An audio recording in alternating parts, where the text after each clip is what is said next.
कहानी की शुरुआत होती है रशिया की एक जेल से, जहां हम फ्रैंक अबिगनल जूनियर नाम के एक आदमी को देखते हैं। फ्रैंक एक बेहद शातिर ठग है जिसने बहुत बड़े बड़े स्कैम किए हैं। इस वक्त कार्ल नाम का एक FBI एजेंट उसे यहां से अमेरिका वापस ले जाने आया था। कार्ल फ्रैंक से बातचीत कर ही रहा था कि तभी फ्रैंक की तबीयत अचानक से बहुत खराब होने लगी। शुरुआत में तो कार्ल को ये सब फ्रैंक की एक चाल लगी, मगर फिर उसे लगा कि इतनी एक्टिंग तो कोई नहीं कर सकता। वो उसे जल्द से जल्द हॉस्पिटल पहुंचाने लगा, मगर फ्रैंक मौका देखकर वहां से भी भागने लगा, लेकिन पुलिस ने उसे धर दबोचा। जिसके बाद उसे अपनी कहानी शुरुआत से याद आती है। फ्रैंक एक बहुत ही खुशहाल परिवार में पैदा हुआ था। उसके माँ बाप एक दूसरे से बहुत प्यार करते थे। एक दिन फ्रैंक के पिता उसे सूट दिलवाने के लिए एक दुकान पर ले गए, लेकिन वहां मौजूद औरत ने कहा कि अभी तो दुकान बंद है। इस पर फ्रैंक के पिता ने झट से एक नेकलेस निकाला और कहा कि ये कहीं आपका तो नहीं। उसकी इस हरकत से वो औरत इंप्रेस हो गई और उसने कहा कि कोई बात नहीं, आप सूट खरीद लीजिए। फ्रैंक के पिता इस तरह की चालाकियां करने में माहिर थे। फिर उन्होंने फ्रैंक को ड्राइवर बनके गाड़ी चलाने को कहा और जल्द ही बैंक पहुंच गए। थोड़ी देर में बैंक का मैनेजर उन्हें रिसीव करने आया। दरअसल फ्रैंक के पिता को बिजनेस में बहुत बड़ा लॉस हुआ था, इसीलिए उन्हें बैंक से लोन की जरूरत थी। किसी और अकाउंटेंट की वजह से वो अपना टैक्स भरने में लेट हो गए, जिसके बाद उन्हें बहुत ज्यादा नुकसान उठाना पड़ा। लेकिन ये सब बताने के बावजूद भी कोई बैंक उनकी मदद करने को तैयार नहीं था। फ्रैंक के पिता की कार, प्रॉपर्टी, पैसे सब कुछ गवर्नमेंट ने जब्त कर लिया, मगर इस तंगी के बावजूद भी उन्होंने फ्रैंक का एक बैंक अकाउंट खोला। फ्रैंक ने उनसे पूछा कि आप ऐसा क्यों कर रहे हैं, आप तो खुद कर्जे में हैं। इस पर उसके पिता ने कहा कि मेरी चिंता मत करो, तुम्हारी पूरी जिंदगी अभी पड़ी है, तुम्हें अच्छे से जीना है। उनकी जिंदगी में अचानक से तंगी आ गई थी, तो फ्रैंक को अपना स्कूल भी बदलना पड़ा। मगर स्कूल के पहले दिन ही इस नए स्कूल में एक लड़का फ्रैंक को परेशान करने लगा। उसका मजाक उड़ाते हुए कह के चला गया कि टीचर लग रहा है तू, अपनी उम्र के हिसाब से कपड़े पहनाकर। फ्रैंक को उसकी इस हरकत से बहुत गुस्सा आया और वो सच में टीचर होने की एक्टिंग करने लगा। वो क्लास में पहुंचा और वहां पढ़ा रही असली टीचर से कहने लगा कि आप यहाँ क्या कर रही हैं? ये मेरी क्लास है, अभी मैं पढ़ाऊंगा, बाद में आना। बेचारी टीचर बहुत परेशान होकर वहां से चली गई। इसके बाद फ्रैंक ने उस लड़के को सबके सामने जलील किया। पूरे एक हफ्ते बाद जाकर स्कूल को पता चला कि इस तरह एक स्टूडेंट क्लास को पढ़ा रहा है। इसके बाद फ्रैंक के माँ बाप को उसके स्कूल में बुलाया गया। उसके पिता प्रिंसिपल के सामने तो पूरे सीरियस रहे, लेकिन बाद में फ्रैंक के साथ इस बात बहुत हंसे। एक दिन फ्रैंक जब घर पहुंचा तो उसने अपनी माँ के बेडरूम में किसी और को देखा। वो आदमी फ्रैंक के पिता के साथ काम करता था। उसकी माँ ने ये दिखाने की बहुत कोशिश की कि कुछ नहीं चल रहा और उसे थोड़े पैसे भी दिए कि लो बेटा, अपने लिए कुछ ले लेना। लेकिन फ्रैंक सब कुछ समझ चुका था। कुछ दिनों बाद फ्रैंक के माँ बाप ने अलग होने का फैसला ले लिया। लॉयर ने फ्रैंक से पूछा कि तुम अपनी माँ के साथ रहना चाहोगे या अपने पिता के साथ? अपनी आंखों के सामने अपने परिवार को टूटता देख फ्रैंक बहुत दुखी हो गया। उससे ये सब और देखा नहीं जा रहा था। वो घर से भागकर किसी दूसरे शहर में चला गया। उसके पास ज्यादा पैसे तो थे नहीं, बस बैंक अकाउंट था और उसकी चेक बुक वो धड़ाधड़ चेक काट के होटल वालों को देता गया। लेकिन जब धीरे धीरे चेक बाउंस होने लगे तो होटल वालों ने उसे निकाल दिया। फिर एक दिन बैठे बैठे उसे आइडिया आया कि चेक को बदला भी तो जा सकता है। ये थोड़े पुराने समय की बात है, तो उस वक्त इतनी ज्यादा एडवांस टेक्नोलॉजी नहीं थी। इसी चीज का फायदा उठाते हुए फ्रैंक धीरे धीरे नकली चेक्स बनाने लगा। वो चेक्स पर अलग अलग लोगों के नाम लिखकर उन्हें कैश करवाने लगा, और अगर बैंक की मैनेजर उसे कैश देने से मना कर देती तो वो एकदम कॉन्फिडेंस में अपने पिता के पुराने हथकंडे अपनाता, जैसे वो नेकलेस वाली ट्रिक, जिसके बाद उसका काम बन जाता। लेकिन धीरे धीरे उसका एक कांड पकड़ा जाने लगा। अब उसकी चेक किसी भी बैंक में काम नहीं कर रहे थे। फिर एक दिन फ्रैंक की नजर होटल के बाहर एक पायलट पर पड़ी। सभी लोग उस पायलट की बहुत इज्जत कर रहे थे। ये देखकर फ्रैंक को आइडिया आया कि क्यों ना मैं पायलट ही बन जाऊं, असली नहीं नकली। तब तो सब उसकी बहुत इज्जत करेंगे और उसके चेक बड़ी आसानी से कैश आउट हो जाएंगे। फिर वो एक फर्जी रिपोर्टर बनके एयरपोर्ट चला गया और वहां के ऑफिशियल से कहा कि मैं पायलट के ऊपर एक आर्टिकल लिख रहा हूं, इसके लिए कुछ जरूरी चीजें जाननी होंगी मुझे। उसने सब कुछ पता किया कि पायलट्स को उनकी यूनिफॉर्म कहां से मिलती है, और उसने वहां पर कॉल करके कहा कि मेरा यूनिफॉर्म खराब हो गया है, क्या मैं एक नई वर्दी सिलवा सकता हूं? थोड़ी चालाकियों के बाद फ्रैंक ने एक अच्छी सी यूनिफॉर्म खरीद ली। इसके लिए वो चेक से पेमेंट करने वाला था, मगर वहां के एम्प्लॉय ने कहा कि मुझे सिर्फ तुम्हारी पायलट आईडी चाहिए, फिर तुम्हें बिल्कुल भी पैसे देने की जरूरत नहीं है, हम अपने आप एयरलाइन से ले लेंगे। फ्रैंक ने अपनी नकली आईडी बनाई हुई थी और उसे ये यूनिफॉर्म फ्री में मिल गई। इसके बाद फ्रैंक अपने चेक को कैश करने बैंक में आया। जिस बैंक में उसे कोई भाव नहीं देता था। अब मैनेजर उसके पास खुद चलकर आया और उसने खुद ही उसके चेक को कैश करवाया। फिर उसे एक होटल से पता चला कि वो छोटे मोटे नहीं बड़े अमाउंट के चेक भी कैश करवा सकता है, लेकिन ये उसका सैलरी चेक होना चाहिए। इसके बाद फ्रैंक ने अपना नकली सैलरी चेक भी बनाना शुरू कर दिया। वो खिलौनों के प्लेन से एयरलाइन कंपनी का लोगो निकालकर चेक पर चिपका देता। फिर वो सैलरी चेक लेकर बैंक चला गया, लेकिन मैनेजर ने कहा कि सर, आप इसे डायरेक्ट एयरपोर्ट से कैश करवा सकते हैं। फ्रैंक ने हाँ कहा तो वो उसे डायरेक्टली प्लेन के अंदर ले गई। पायलट के लिए प्लेन में बैठना फ्री था। फ्रैंक कोई असली पायलट तो नहीं था, तो उसे बहुत डर लग रहा था, मगर उसने फिर भी सबके सामने काफी कॉन्फिडेंस दिखाया। फिर वो एक सुंदर सी एयर होस्टेस के पास गया और उससे पूछा कि क्या ये आपका नेकलेस है। अपने पिता की इस ट्रिक से उसने लड़की को इम्प्रेस कर लिया। फ्रैंक अपनी उम्र से थोड़ा बड़ा लगता था और किसी को शक नहीं हुआ कि वो 22 से 23 साल का एक असली पायलट नहीं है। फ्रैंक अपनी जिंदगी के पूरे मजे ले रहा था। उसने एक बैंक की मैनेजर के साथ भी फ्लर्ट करना शुरू किया और पूरे सिस्टम को समझने लगा कि चेक कहां से आते हैं, कहां जाते हैं, अकाउंट नंबर कैसे असाइन होते हैं। सब कुछ उसने पता लगा लिया। उसे पता चला कि बैंक के चेक्स को एनकोड करने के लिए टाइपराइटर का इस्तेमाल किया जाता है, तो उसने भी बिल्कुल वैसा ही सेकंड हैंड टाइपराइटर खरीद लिया। फ्रैंक अब नकली सा काम नहीं कर रहा था, उसका काम बहुत ज्यादा प्रोफेशनल हो गया था। धीरे धीरे वो चेक्स की मदद से ज्यादा रकम निकालने लगा और उसका ये फ्रॉड बड़े से बड़ा होता गया।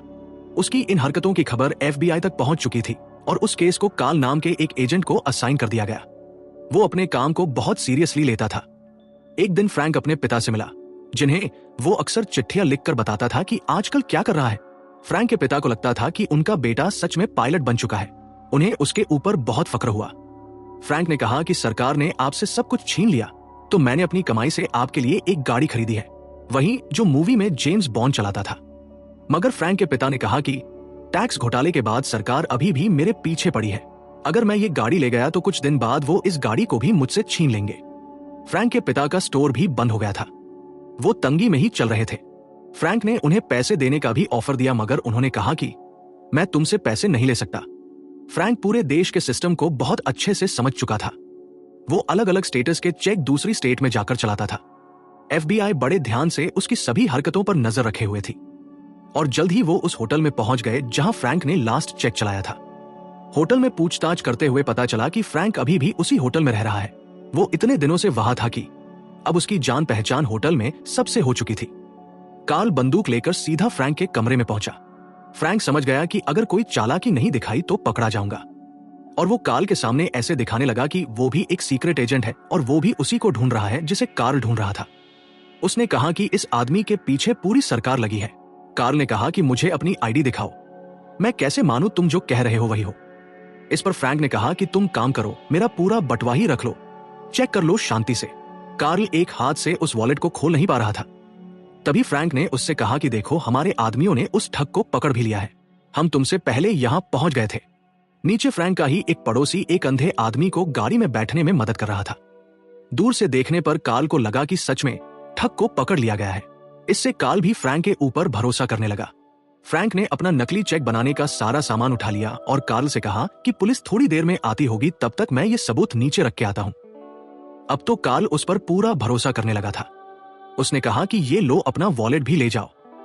लेकिन फ्रैंक ने जानबूझकर कहा कि नहीं, इसे तुम ही रखो, और सारे जरूरी सामान को लेकर वो वहां से भाग गया। कुछ देर बाद जब कार्ल ने आखिरकार वॉलेट खोलकर देखा तो उसमें कुछ भी नहीं था। वो शातिर ठग उसकी आंखों के सामने भाग चुका था। ये जानकर कार्ल को बहुत बेइज्जती महसूस हुई। उसके बॉस ने भी उसे खूब झाड़ लगाई। कार्ल इतने गुस्से में था कि उसने अपने बॉस को ही खरी खोटी सुना दी। फ्रैंक जिस तरह पायलट होने का दिखावा करता था, ये बात धीरे धीरे एयरलाइंस को पता चलने लगी। अभी यही स्कैम फिर से करते रहना थोड़ा मुश्किल था।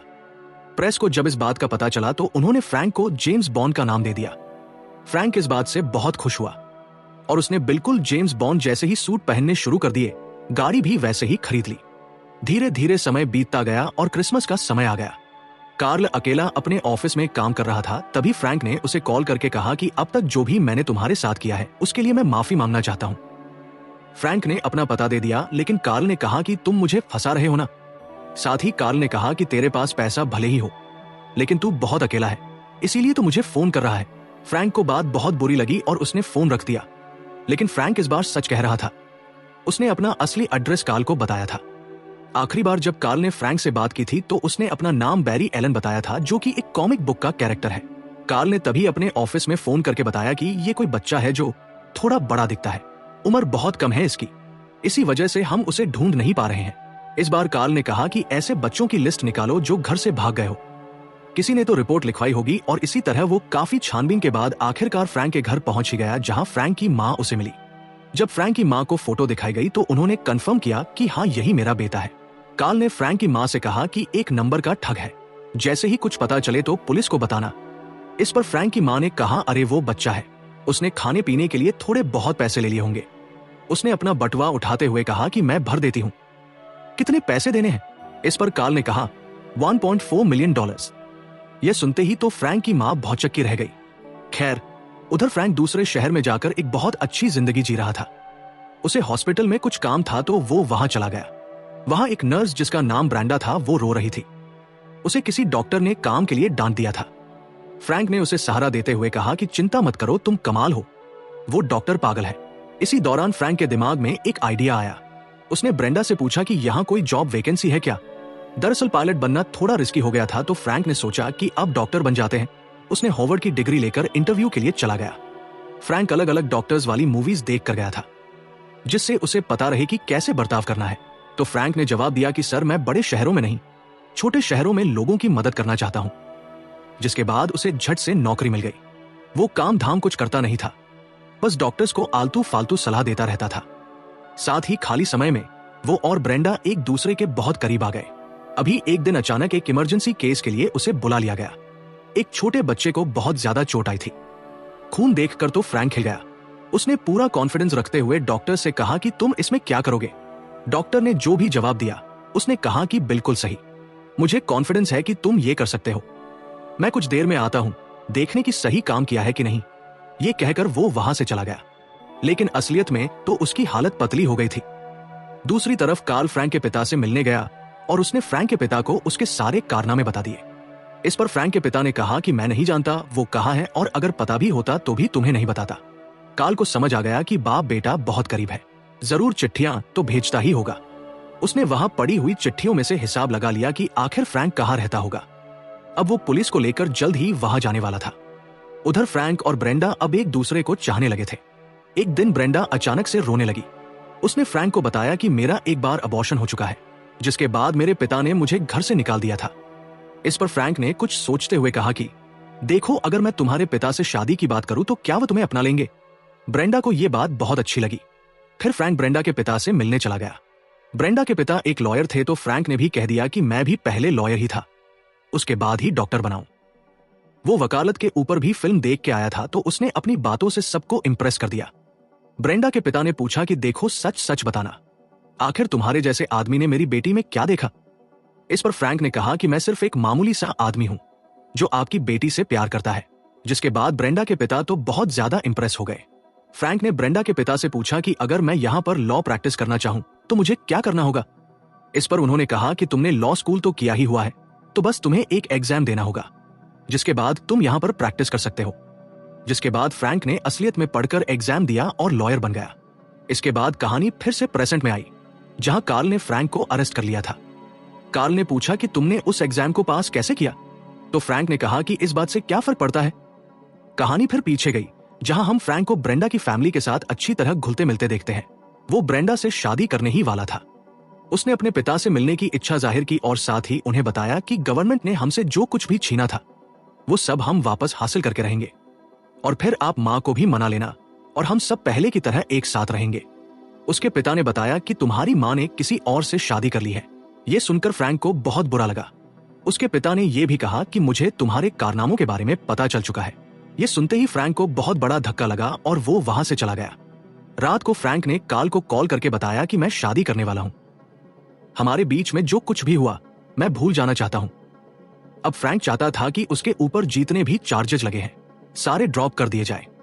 इस पर कार्ल ने कहा कि मैं तुम्हें कभी भी नहीं छोड़ूंगा, जब तक मेरी नौकरी है तब तक तेरा पीछा करता रहूंगा। ये सब करने के बाद तुम बच नहीं सकते। इसके बाद कार्ल ने एक आइडिया लगाया। उसे पता था कि शादी के बाद फ्रैंक अपना नाम चेंज नहीं कर सकता।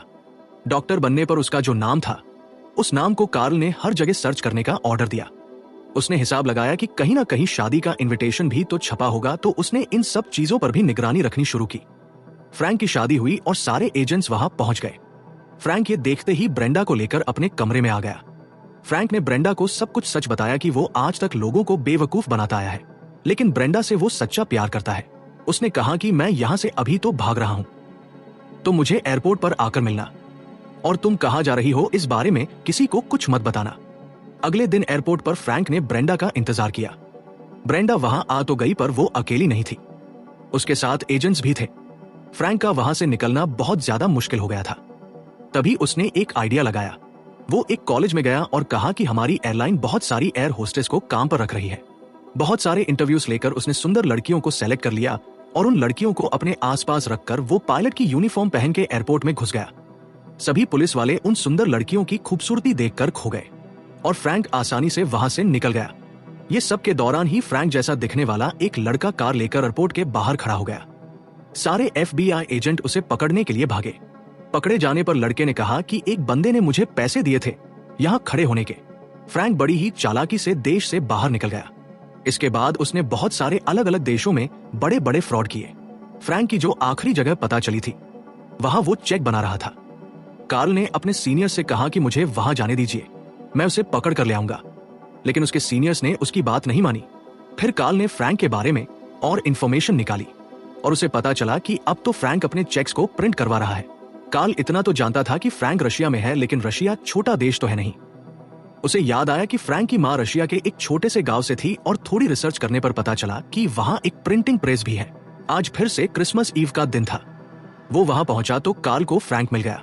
फ्रैंक ने कहा कि आओ मैं तुम्हें घुमा के लाता हूं, मेरे साथ बाहर चलो। तो कार्ल ने कहा कि देखो, भागने की कोशिश बिल्कुल मत करना, वरना यहाँ की पुलिस तुम्हें मार डालेगी। कार्ल ने कहा कि अगर तुम अभी सरेंडर कर दो तो मैं तुम्हें बचा सकता हूँ। जिसके बाद फ्रैंक ने हथकड़ियां पहन ली, लेकिन बाहर आने पर वहां कोई नहीं था। एक बार तो फ्रैंक को लगा कि मैं पागल बन गया, लेकिन अगले ही पल बहुत सारी पुलिस की गाड़ियां वहां पहुंच गई। अब कहानी फिर से वर्तमान में आती है। कार्ल और फ्रैंक अमेरिका में लैंड होने ही वाले थे, तभी फ्रैंक ने कहा कि मैं अपने पिता से बात करना चाहता हूँ। जिस पर कार्ल ने भारी मन से बताया कि तुम्हारे पिता की बाथरूम में गिरने की वजह से मौत हो गई है। फ्रैंक को इस बात का बहुत सदमा लगा और वो टॉयलेट में जाकर जोर जोर से रोने लगा। प्लेन लैंड होने में अब बहुत कम समय बचा था, लेकिन तब भी जब फ्रैंक बाथरूम से बाहर नहीं आया तो कार्ल ने दरवाजा तोड़कर देखा कि अंदर है भी कि नहीं। लेकिन तब तक फ्रैंक ने सिंक का स्क्रू निकाल दिया और वो जहाज के अंदरूनी हिस्से में घुस चुका था। जैसे ही जहाज के पहिए खुले, फ्रैंक मौका देखते ही वहां से भाग गया और वो उसी रात अपनी मां से मिलने गया। उसने देखा कि उसकी मां ने अपना नया परिवार बहुत अच्छे से बसा लिया था और उनकी एक छोटी बच्ची भी थी। उधर कार्ल जानता था कि फ्रैंक अपनी मां के पास जरूर जाएगा और उसने वहां पहुंचकर फ्रैंक को अरेस्ट कर लिया। फ्रैंक की उम्र 19 साल से कम थी। कार्ल चाहता था कि उसे एक माइनर की तरह ट्रीट किया जाए, लेकिन सरकार इतना बड़ा घोटाला करने के लिए उसे बड़ी से बड़ी सजा देना चाहती थी। वो 10 साल के लिए अकेला जेल में सड़ने वाला था, किसी से बात भी नहीं कर पाएगा। फिर एक दिन कार्ल उससे मिलने के लिए आया। जिस तरीके से फ्रैंक फ्रॉड कर रहा था, वैसे ही कोई और भी कर रहा है। फ्रैंक ने कहा कि मुझे उसका चेक दिखाओ। चेक देखते ही फ्रैंक समझ गया कि ये देखो, ये गड़बड़ है इसमें, और कार्ल ये समझ गया कि इस तरह के क्राइम को रोकने में सिर्फ फ्रैंक ही उसकी मदद कर सकता है। अगली बार वहां आते हुए कार्ल अपने साथ कुछ FBI एजेंट्स भी लाया था। उन्हें भी फ्रैंक का केस सॉल्व करने का तरीका काफी पसंद आया। धीरे धीरे कार्ल ने फ्रैंक को जेल से बाहर निकाल लिया और SBI में एक नौकरी दे दी। यहां उसे रोज 8 घंटे नौकरी करनी थी। जिंदगी ने उसे एक और मौका दिया था। अगर उसने भागने की कोशिश की तो उसे सीधा 50 साल की सजा हो जाएगी। फ्रैंक ने अच्छे से नौकरी करने की पूरी कोशिश की, लेकिन वो बहुत बोर होने लग गया। उसने FBI में खुद के रिकॉर्ड निकाले और उन्हें मिटा दिया। वीकेंड पर वो किसी और देश में भागने ही वाला था, मगर कार्ल ने उसे रोक लिया और कहा कि देखो, तुम बच्चे हो, जिंदगी ने तुम्हें एक और मौका दिया है तो उसका फायदा उठाना चाहिए। तुम अगर भागे तो पूरी जिंदगी जेल में बितानी पड़ेगी। मैं तुम्हें रोकने नहीं वाला, मगर मंडे को काम पर वापस आ जाना। याद रखना, तुम्हारा पीछा कोई नहीं कर रहा, किसी से भागने की जरूरत नहीं है। फ्रैंक वहां से चला गया और मंडे को कार्ल उसका बेसब्री से इंतजार कर रहा था। एक बार को तो उसे लगा कि फ्रैंक फिर से भाग गया, लेकिन फ्रैंक वापस आया और फिर से अलग अलग केसेस पर कमाल तरीके से काम करने लगा। जल्द ही फ्रैंक ने एक लड़की ढूंढकर शादी भी कर ली और एक बेहतर जिंदगी जीने लगा। एक सच्ची कहानी है जिसमें फ्रैंक आखिर में सही तरीके से भी करोड़पति बन गया। फ्रेंड्स, वीडियो पसंद आए तो लाइक कर देना, फ्लिक्सोरा चैनल को सब्सक्राइब कर लेना। मिलते हैं अगली वीडियो में। धन्यवाद।